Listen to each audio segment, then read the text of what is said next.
একজন ভোটার হিসেবে, নিরপেক্ষ ভোটার হিসেবে আমি অবশ্যই দলমত নির্বিশেষে এমন প্রার্থীকেই বেছে নিব যে হচ্ছে শিক্ষার্থীদের হয়ে লড়বে, শিক্ষার্থীদের জন্য কাজ করবে। সেটা কোনো স্পেসিফিক দল বা স্পেসিফিক মতের বা স্পেসিফিক আদর্শের কাউকে আমি বেছে নিব।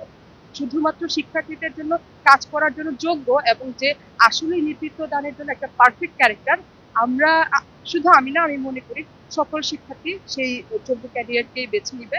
যেহেতু ঢাকা বিশ্ববিদ্যালয়ের প্রতিটা শিক্ষার্থীর যাচাই বাছাই করার ক্ষমতা আছে, তারা বোঝে যে আসলে কাকে ক্ষমতায় আনতে হবে, তাকে ডাকতে হচ্ছে কেন, যেন ছাত্র রাজনীতি ফিরে না আসে। আর হল রাজনীতি তো আসার ক্ষেত্রে নেই এখানে, যেহেতু শিক্ষার্থীরা চায় না যে হল রাজনীতি থাকুক।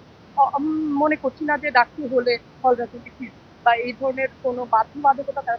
এখন অ্যাজ এ ফার্স্ট ইয়ার এসেই আমরা ডাকছুটা পাইতেছি, এটা অ্যাকচুয়ালি ব্লেসিং যে আমরা প্রথম ব্যাচ হিসেবেই আমরা ফার্স্ট ইয়ার হয়েও এই ডাকসুটা মানে দেখতে পারতেছি সরাসরি আমাদের সামনে এই ডাকসুটা হইতেছে। আমাদের অনেক এক্সপেকটেশন আছে অ্যাজ এ স্টুডেন্ট যে আমরা একটা ভালো এনভায়রনমেন্ট পাবো, যেটা আওয়ামী লীগ ইরাতে ছিল না।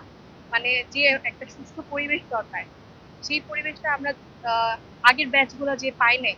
আমরা এখন এক্সপেক্ট করতেছি যে নতুন ব্যাচ হিসেবে আমরা একটা সুস্থ একটা নিরাপদ পরিবেশে বড় হবো, যেখানে ট্র্যাক থাকবে না বা আমাদের হল নিতে সমস্যা হবে না।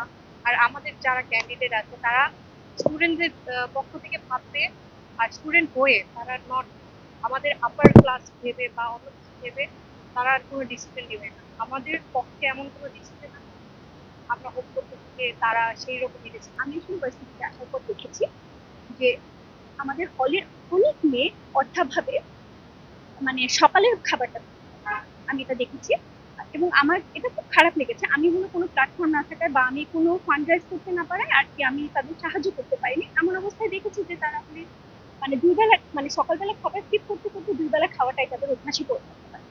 আমি সমাজসেবা সম্পাদক পদটা এই জন্যই নির্বাচন করেছি যাতে হলো আমি তাদের জন্য কোনো কিছু করতে পারি, কাজ করতে পারি। সবাই বলবে যে নির্বাচন করার কি দরকার বা ডাকতে আসার কি দরকার, আপনি নিজেও তো করতে পারেন না। একটা প্ল্যাটফর্ম ছাড়া কখনোই আসলে ভলেন্টারি কাজগুলো খুব বেশি এগিয়ে নিয়ে যাওয়া একটা জায়গায়।